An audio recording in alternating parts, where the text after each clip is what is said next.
Aaron, welcome to the podcast. Glad to be here, Lauren. Thanks for having me. I am so excited that you are back. You were on episode 70 way back in the day to talk all about wind shape camps, if I can say that correctly. And we're not going to talk about why is that such a hard word to say? Wind shape. I'm like, You can it's add like, spaces. Win, space, shape. Together, yes, win shape. yes, wind shape camps. But I will let you talk about your job. But anyways, we are here in this conversation to talk about your experience jumping back into kids ministry for just a period of time and all the things that looked like. But before we fully dive into that conversation, why don't you tell the listeners, if they haven't heard your episode from a way back, who you are? Yep. Well, I'm so glad to be back. It's crazy to think it was episode 70. That feels like far down for me, but for you as somebody that runs a podcast, that's like no, like that was like season 1 of 15 seasons I've done. I don't know how many you're at. You're figuring it out. But my name's Aaron Collier. I have a wife. Her name's Karen. 2 kids. I oversee the host development team for Windshake Camps for Communities, which is a fancy way of saying I oversee all of our church partnerships in over 22 cities, 86 cities, 22 states all over the United States. And now we're in 3 countries, Costa Rica, Brazil, and the United States. So we get to send day camps all over the United States where we get to just do next level camps that help kids have fun while learning more about Jesus. It's an awesome time, and I can't believe I get to do it. I know. I will say this publicly. I've said this to you in person multiple times. I am counting down the days until Wind Shape comes to Colorado. We are crossing our fingers forever until We one are day too. you I will like want to get. visit. Yeah, I I want know. to come see it. I know. Come to the mountains. Hopefully very soon we will get Wind Shape camps to the Rockies, and I'm so excited. I love what Wind Shape is doing, and we will link all the things in the show notes. If you are listening and you're like, wait, I want that camp to come to my church, all the links are in the show notes for you to connect with Aaron and explore the possibilities of having the camps come to your church or even just going to one of their camps, right? Because you guys have camps Yeah. in Georgia. Totally. Yeah, we have That's right. overnight camps and family camps. So come on, we'd love to have you. I know. All right. So, but the real reason you're here is because you were an interim kids ministry leader. And so, back us up a little bit. You work a full-time job. You are a dad. You have a family. There's probably not a lot of wiggle room in your schedule. And so, walk us back to how you got into the process of being an interim kids ministry leader. Yeah, good question. I love my church. I would just want to start by saying, man, find a Bible teaching church that you love, and you'll say yes to a lot of things, a lot of things. And so I remember getting super involved, loved it. The former children's director and associate there were amazing moms. I mean, 2 of the most incredible people. I just couldn't brag enough about them. I was like, oh my gosh, to my wife, I was like, oh my gosh, they're amazing. I love everything about them. I remember like 4 or 5 months in, I remember them saying, we're transitioning out.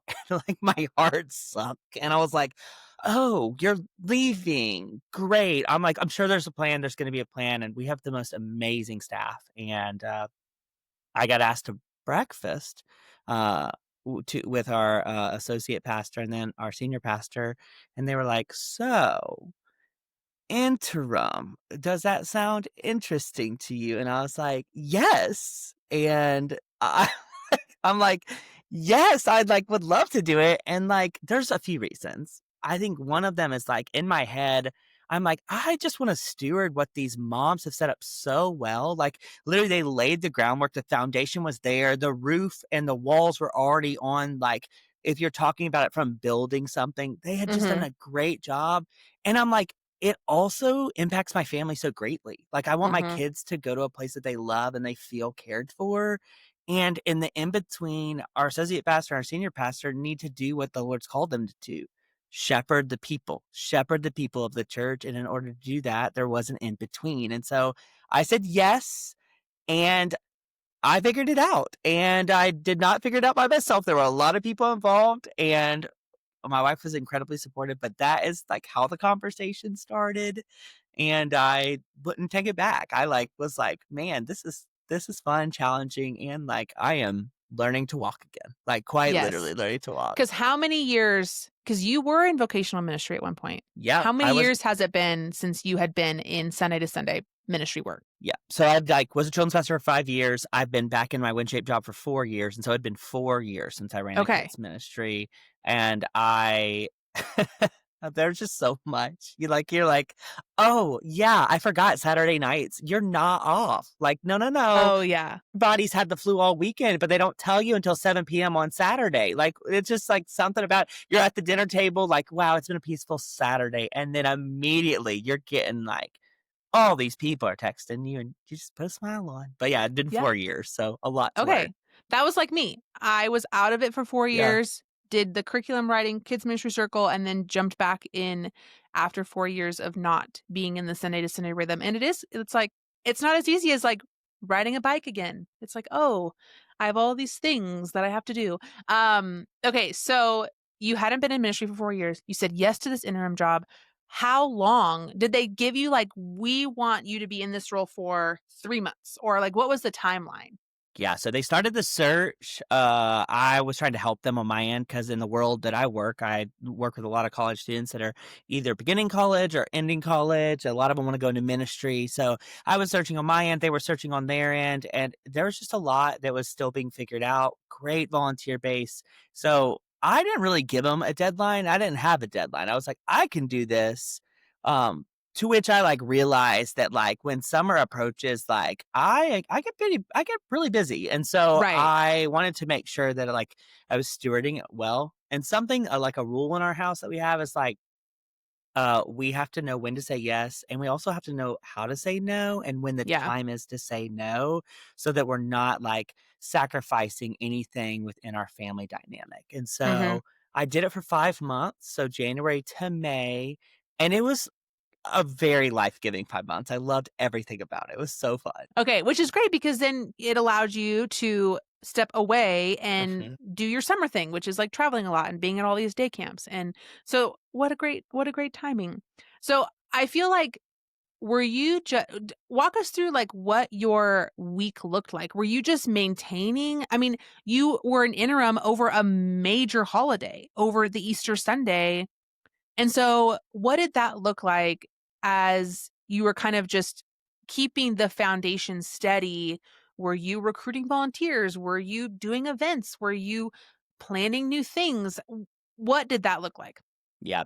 I would say that, the church has a incredible foundation. I mean, our pastor, Pastor Dallas, shouting him out. I love that man. He's incredible, and I bet he's listening.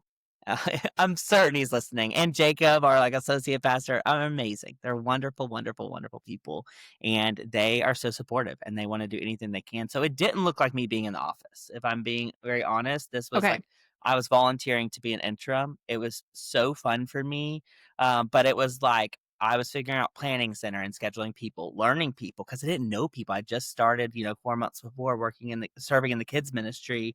So, like, learning people, being there early for setup, resetting on Sundays. So it looked like Sundays were like early mornings and we stayed really late into the Mhm. afternoons. Um, we just kept that process going, and then there were multiple people that helped make that happen. From a volunteer standpoint, I was able to challenge the people that were involved. "Hey, like, we still need you to, like, help out and recruit other people."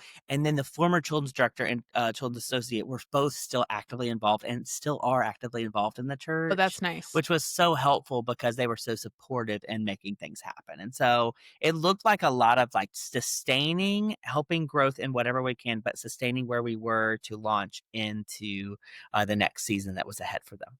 Yeah. That's really good because I think sometimes in ministry, it does require seasons of just sustaining what you have. And I think when we think about annual planning and planning in general, like sometimes kids ministry leaders are just in a season. Maybe they're walking through something really hard with family, or maybe their church is walking through a hard season of major staff transition. And sometimes there's just a sustaining season of like, hey, we're not going to add anything new. We're not going to plan this big event. We're just going to keep things running. And I'm curious what it sounds like this wasn't a very hard transition. Like the people were great, the staff is great. It sounds like your executive team and your senior staff were really great about wanting the kids ministry to still continue. But were there any conversations around volunteers? Because our volunteers are often the ones that feel the most disruption when there's new voices and new leaders and new things and change, and sometimes people have a really hard time with change. Did you experience any of those conversations or, like, people not wanting to serve anymore? What did those conversations with your volunteers look like? Lauren, it would be cool for me to say, like, everything was great. My gosh, everybody loved it. Like, they were like, Aaron's coming. Praise God. Let's all give 4 Sundays a month. Praise God. Um, we want to help families flourish. That's like Mhm, our like mantra at our church. And one of the most challenging things I had to figure out was, how do you change the background on the Planning Center iPad? That sounds like so easy, but if you're like listening to this, like I don't know trying to how to do change the that. Thank you, exactly. But I did learn how to do that. But to answer your question, I know. Now you're gonna go try it this afternoon. I know. I'm Call waiting me, about I'll this. help you. I'll help you. But the most challenging thing was anytime someone transitions in or transitions out, it doesn't matter who it is. It could be the Mhm, most amazing or the worst person.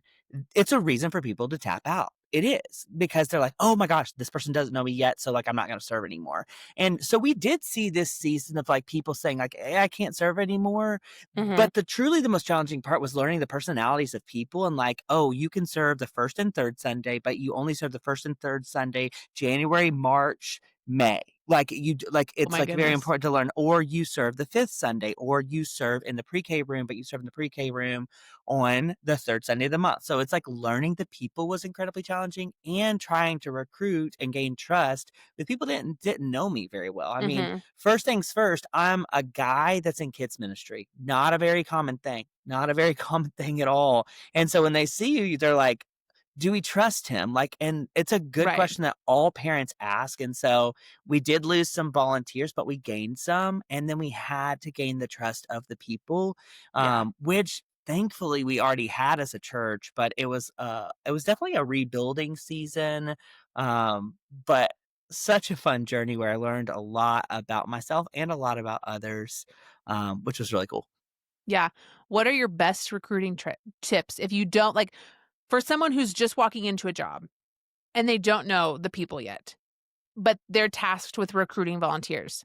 What would you say? Well, you could be like that Instagram reel where the moment you hear somebody say children, you like turn and you like chase after them and you're like, oh my gosh, children, I'm gonna go and chase them Right. down. Or you could, there's multiple approaches. One of the ways I like to do it is asking like where you're involved. Like, hey, for me, I would stand by the check-in machine every Sunday and say hi to every single family. Even if we were like slammed or busy and be like, hey, how are you? Where are you serving? Ask the question. It could go even deeper though. If I was like full time in it or just starting in it, I would go to baseball games, soccer games, football games, cheerleading practice, go to anything I can for trust to be built because they're Yeah. seeing sacrifice. And the moment people see sacrifice, they're like, wait, he's sacrificing. I'm going to sacrifice too. How can I Mm. sacrifice for him? Well, I could serve. Yeah. And so for me, it was a lot of like finding the core leaders, finding the core people and saying, I need everyone in this room, all 20 of you, to find a half of a person. That sounds so funny to say, but, Right. like, if everyone in here finds a half of a person, that's 10 people. Like, if we find 10 people, that's great. But a lot of times we all say, like, "If everyone can find 5," and then everybody rolls their eyes. They're like, Yeah. "5 people? I Yeah. can't even find 1 person to watch my children." Like, so so the point 5, no pun intended, not point 0.5 like your iPhone, the half of a person. Um but we'd have a volunteer meeting every Sunday morning where in that we would share like, here's what the lesson's over, here's ways that you can help us. And then we're a church that believes deeply in praying. And so we would pray in expectation, Mhm. like, hey, God, like you're the only one that can do this. That toddler room is closed. And it sounds so cheesy to say, but Lord, you're the only one that can open that toddler room. So provide people, Mhm. and there'd be Sundays where somebody's like, "Hey, I'm not serving this Sunday. Do you need me?" We're like, it's that look of a kids ministry, like, "Do we need you?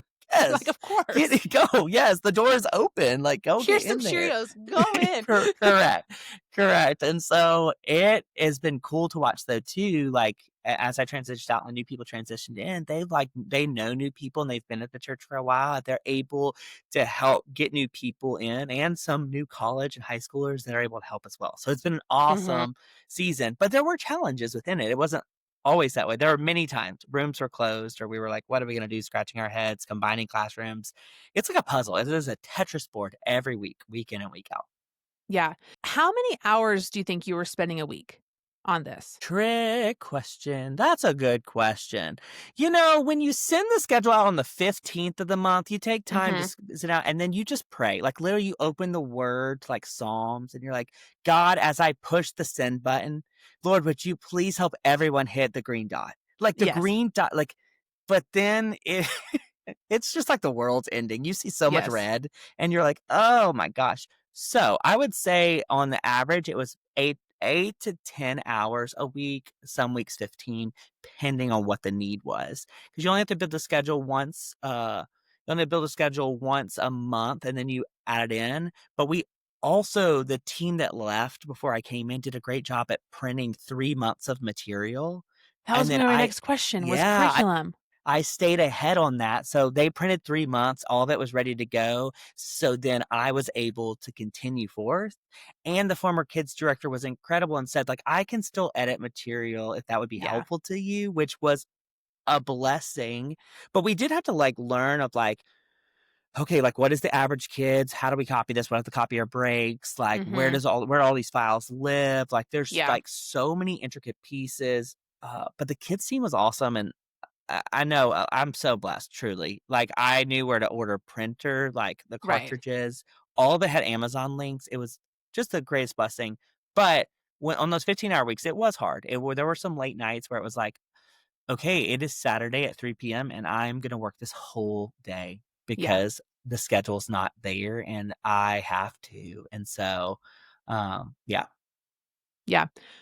When you think about that handoff, and so for people who are, like, just taking over a position, like, sometimes it's really hard to have you be that point of contact Yeah. and not these other ladies who were serving in that position where it's like, "No, no, no, don't go for them. Don't go to them if you have a question. Don't go to them when you can't serve on a Sunday."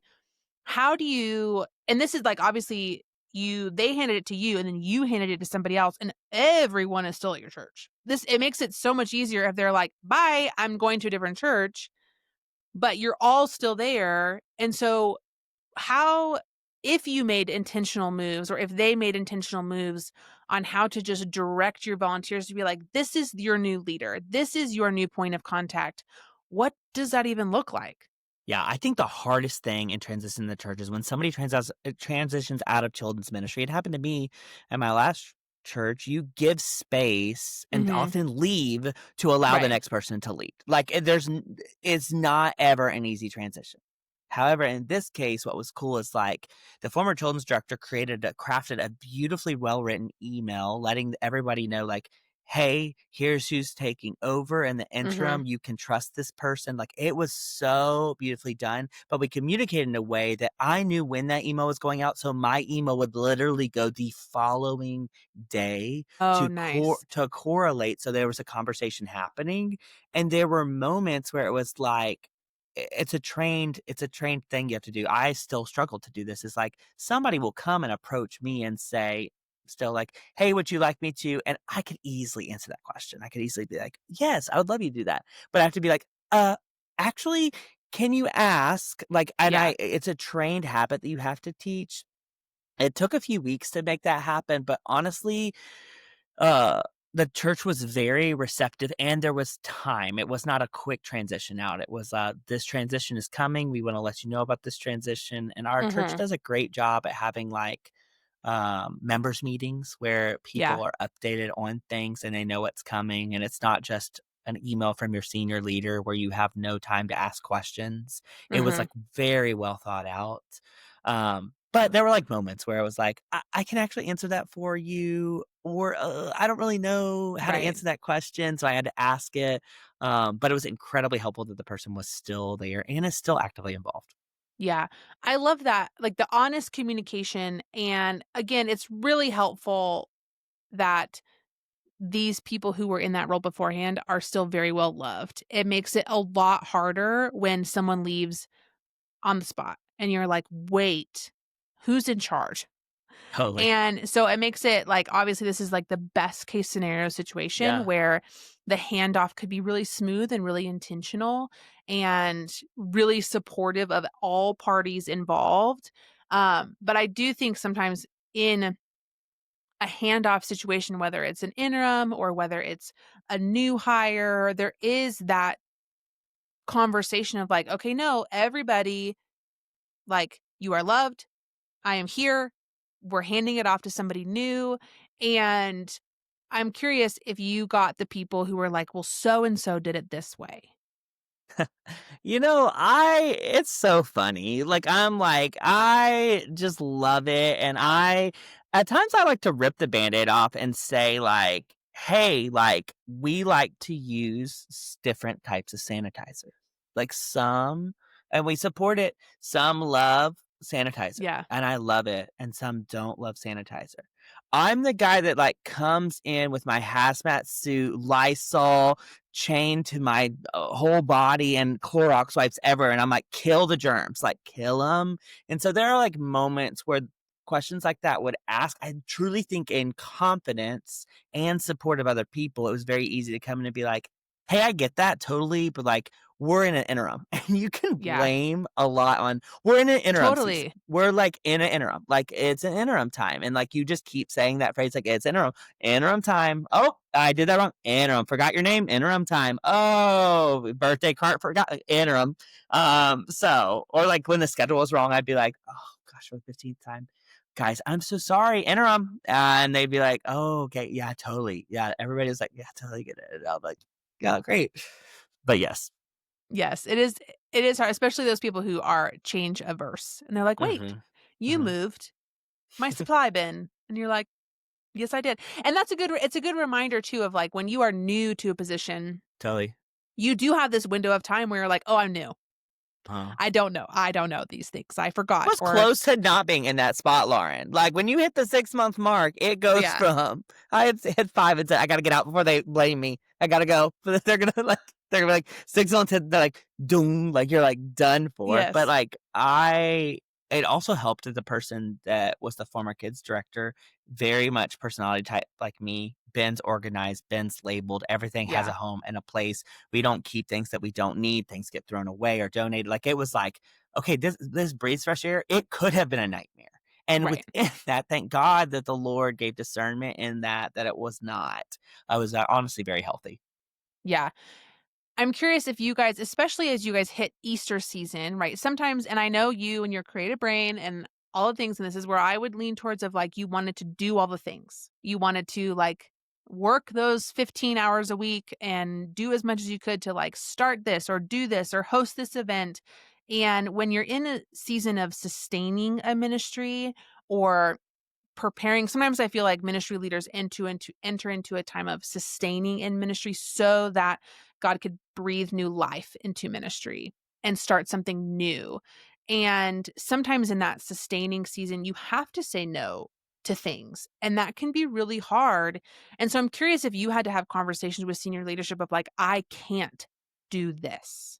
There are moments where I was asked on, "We're gonna do a Good Friday service, like, hey, Mhm. can we build this out in program?" I was able to be honest and say no, and then, the person that oversees, like, guest experience and guest services at our church was like, "Well, I can take it on. I c like, can we Right. talk about ideas?" It was very helpful, but I also was, like, encouraged and told, which again, healthy leadership, Mhm. in this whole equation, healthy leadership is what mattered to me. Like, Yeah. I had healthy leadership that was like, we know that your relationship with Jesus is first, your relationship with your family is second, then comes your full-time job, Right. and then comes the church. So, like, there's a Yeah. lot of balancing acts that are happening, but I did get to the point where I had to say, 'cause I was potentially allowed to continue forth if I chose to, and, like, how what would that look Yeah. like? And I had to say, like, though I would love to do this, like, I have to say no because my personality type is like, I'm gonna try to give everything 100%, and at Mhm. some point, you can't give everything 100%. Like, Yeah. it talks about in the scriptures how you can't serve 2 masters, and Mhm. that kinda feels at times like when you're working 2 what could be feel like full-time jobs, it's like, "Oh my Yeah. gosh, what am I going to give up?" So they were supportive in that. Easter was the one that was like, "Okay, how are we gonna get innovative and creative in this?" And I Yeah. would have loved to do more, like more events. Like Easter is like the bread and butter of what we should be able Right. to do. It's like so fun and exciting, and like I wasn't able to do everything that I Yeah. wanted to do. Yeah. And the thing is that, like, that's okay. It Mhm. it's Mhm. totally fine. It's not. I think the hardest thing for ministry leaders when they find themselves in this season of sustaining or rebuilding or staff transition. I mean, I remember my first Sunday, I was a 21-year-old kids pastor. My first Sunday was Easter Sunday. I do not recommend that ever.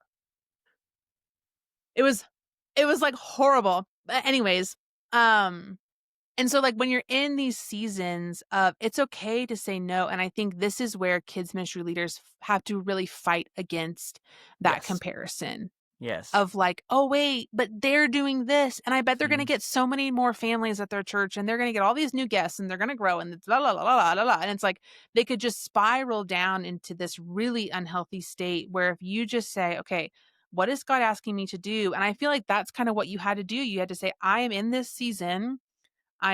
We're adding this on as a family because we know that ministry is not just a one person job. When you have a family, your whole family is involved. And it is taking it and saying, okay, what can I say yes to and what can I say no to? And that has to be okay. If you have your things in the right priority, saying no has to be okay for a season.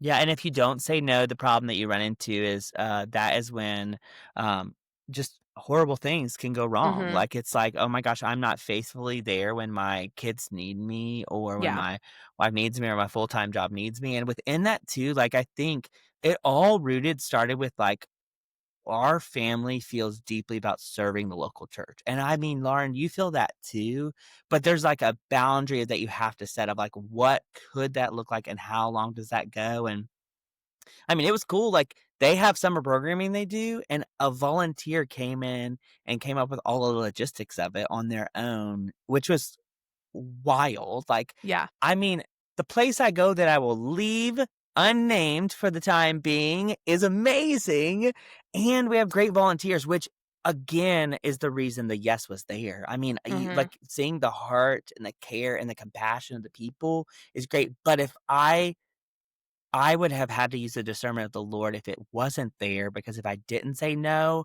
I would have really, really harmed myself Yeah. because of the amount I would have exhausted myself. And so, uh, to kids ministry leaders that are listening, there's a book. It's called Boundaries, not a Christian book. It's the tagline of it. It's by Henry Cloud, so maybe it is. Who Yeah. knows? Everybody look at it. Somebody Google it. Who knows? But the tagline of it is when to say yes and how to say no. And I have had to keep that in my head about like, when do I need to say yes? And then if I don't say yes, how do I say no? And then not be an offensive thing to somebody Yeah. or it be a healthy boundary or guideline for me, guardrails for me to be able to continue to lead really, really strong. Yeah, and it is, like, being confident in your no, not being like, "No," and then 2 weeks later being like, "Actually, like, yeah." It's like, no, it's like you say no, you're confident in your no, you know why you're saying no, Yeah, and you can move forward, and I think that's just really helpful encouragement for ministry leaders of like, yeah, you should know when to say yes, even if you are full-time. Even if you totally. are full-time and you look ahead and you say, "Hey, summer's coming up and we've got this massive event. We have Windshape coming out and I can only say yes to so many things." And Yeah. so And I would say too, like kids, we talked about this earlier, Lauren. Kids people yes, get stuff done, girl. that's And the right. problem, that's a blessing and a curse. We get it done. So then people are like, okay. And meetings are like, who can get this done? Ah, we can just ask Lauren or Aaron. Like we can ask Yes. them to do it. And oftentimes you're like, yes, because you feel excitement and you're like enthused that you're getting this new project. But if you're not cautious, those projects just keep stacking and they keep stacking. And then it's like these plates trying to balance. You've got to Mhm. remember, like, your primary is like loving and serving kids and families and literally shepherding volunteers well. Like that Yeah. is like if you can stay in there, that's great. It's not like, can you also throw this event and Right. can you also make this happen? Because we get it done. And there's a lot of people in ministry that do, but I would say kids ministry people have this calling of like, we just want to see people thrive really well. Yeah. And it can be to our strength and also to the greatest weakness of who we are. Yeah. Yeah. I'm curious in the interim season, how is your relationship with the parents? Because sometimes that's like an added, like, I feel like sometimes kids ministry leaders get into a job and they're like, okay, if I can get Sundays down, if I can nail the Sunday morning experience, then I can add more things onto my plate in terms of parent discipleship and ongoing things and all of these special events. Did you do anything with parents in that season? I n sa sadly, no. However, I will say a lot of yeah, a lot of our parents that serve downstairs, that is where our kids ministry is. I Hmm. love how kids people are like, "It's downstairs or in the kids wing," and you're like, "What is he talking about?" So, Everyone clarity, it was understands. yeah, good, I'm so glad. So when we were in the kids wing, 'cause it sounds so much cooler, I was actually able to get to know a lot of my parents because they served, and they were able to learn my personality, I was able to learn them and just talk and, Hmm. like, give some suggestions on things, talk about how things are going. Would I have loved to do like a parents' night out or other events? Yes. But again, I had to know where my like no was and to know that my senior leader and the staff of the church was shepherding families really well from main service to other discipleship opportunities that happened. What the Yeah. goal was to keep Sunday morning running super well. And at our Yeah. church, we have midweek, but midweek was run by another group of incredible Okay. volunteers that I didn't have to oversee. So midweek Nice. kept uh, chewing along. I don't know why I said that phrase. Why did I say that? Like a train, choo Humming? Kept choo. humming along? Isn't that the phrase? Uh, I don't know. Anyways, it kept just trucking along, trucking along. There we Gotcha. go. Oh. Now we're both making fun of ourselves. Oh, humming along. Oh, But it yes. kept going. But I mean, if I could like do anything different, I would have gone back and been like, man, I would love to have like time to like invest in them. But I Mhm. also didn't know how long the season was going to be. Right. And you don't wanna have, like, a volunteer get together where you're like, "Let's establish all of our new rules," Right. and then everything change when somebody new come in. So it's like, Yes. oh my gosh, like, this push and pull of, like, what do I do? What is healthy or what should I not do? Yeah. What our kids are the same age, so I think I can ask you this question, and I didn't ask it Yeah. to you beforehand, so if you need a second, we can take a second. But what were your conversations with your kids about you working on Sundays? Because 'Cause I'm sure there was, like, early mornings, long afternoons, like, you were in this new role on Sundays, and so what did that look like for them having dad jump back into vocational ministry? Yeah, so my wife serves on the worship team, so that probably tells you how early we were getting there on Mhm. Sundays because I think it was like we live 30 minutes from our church, so I think we would leave around 6:15 a.m. So it looked like us saying, "Hey, we get to like help in the season. This is a fun season where like I get to help lead things out and Mhm. I involve them." So that could look like when we were putting snack into Ziploc bags for our in between care, or kid care is what we call it.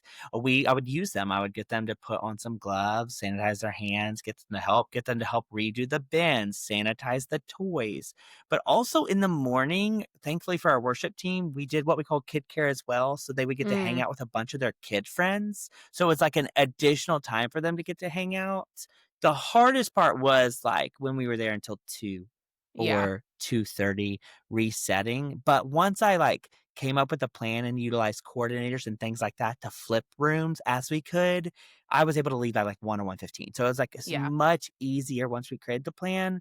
My daughter was like so excited about it. My son was oblivious. Like he was like, "What are we doing?" Like like it'd be like lay on the floor, fall asleep. Like as Yeah. like, you're resetting the kids wing, you're like, "Where's my son?" And he'd be Yeah. like eating some Cheerios asleep in the toddler room. But it was, like, exciting for out of my whole family, my wife was excited because it's just some like, once you're called to kids ministry, I feel like there's always Mhm. this, like, a yearning in your heart to continue to see, like, the next generation invested in well. So, I think it would've been harder if they were, like, 8 or 9 or 10, but, like, they're, like, Right. 4 and 7. So, like, Yes. they're like, "Cool. We get to be with our friends more." Like, this is Yes. awesome. Like My 4-year-old loves to vacuum when we're tearing down. He's like, "Can I just push Yes. the vacuum?" Um, so yeah, it is like it's a whole family endeavor. It's a whole thing. It's a season. It's sustaining. What were some things that you did as you were preparing to pass it off? Yeah. There's a running document that I was given and some Canva projects that we were given that housed everything like policies and procedures, handbooks, ordering lists, things like that. So I made sure that those stayed updated. And then before passing off, made sure all usernames are put into other people's names, which is helpful. Planning center email templates were corrected where it wasn't like reach out to Yep. Aaron or whoever. So it's a lot of, like, back end work, but I was able to do that, and then we had an all-day train where we got to train the 2 people that took over, and they're able to, like, continue forth in making it happen. And then just openly saying like, "Hey, I'd love to continue to be a Sunday morning coordinator to, like, Mhm. coordinate the hall, but I really, like, am open-handed to be wherever I am." So not only Yeah. does this kids ministry now have, like, its former kids director, it has its former interim kids director and its new kids directors. So, Wow. like, there's a lot of people that care deeply about it, but, like, we're still learning, there are still Yeah. things that I'm like, "Oh, yeah, I did forget to tell you. Yeah, yeah, yeah, the password. I forgot about the Yes. password." Which Yes. is fun. Yeah. As you have been talking about this, the number one word that comes to mind is just humility. Of like walking in humility and saying, you know what? This ministry is not my own. If I'm here for 6 months or 6 years, like this ministry and this church belongs to the Lord and He will continue to sustain it and He will bring the right people. He will help us and our families and our volunteers thrive. And I just think that's such a good reminder as our leaders who are listening are in these different seasons, maybe passing off, maybe even stepping away for a season, going on maternity leave. I mean, whatever. The reasons that people are moving jobs are so endless, but it just takes this level of humility to walk in and say, I'm not the only one who can do this job. I'm the person who gets to do this job for a season. And I think that changes how you lead and, like, when you think of, like, "Oh, I'm the only one who can do this, and I'm in charge, and I'm the person who gets to make all the decisions," that just can create not a great culture to be a part of, especially when you're trying to hand things off and find volunteers and do all these things so that you can make all these programs come to life, but it does require this level of humility to say, "Hey, this is where I am for a season, and God's gonna give me the discernment to say yes and to say no and to invite new people in and to lead our volunteers, and He's gonna sustain me and my family as I work late nights and do all these things," and I just think that is just what continues to come to my mind. That's kind. I'd heard a phrase most recently where a guy was explaining he's a foster parent and he was explaining, I have a 3 mile stretch to get down a road to literally take my brain from I have to do this to I get to do this. Like, what Mhm. a gift it is that we get to serve the Lord with gladness and we get to serve our kids' ministry leaders or get to serve in kids' ministry. I don't have to. I don't.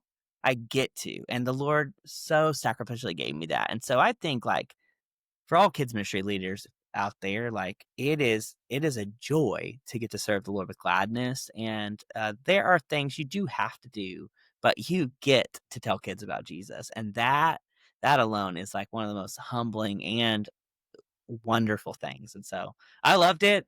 I'd probably do it again, Lauren. I know, get crazy. Don't you dare, if you're an Atlanta-based children's person, don't you dare reach out to me, but I would probably do it again.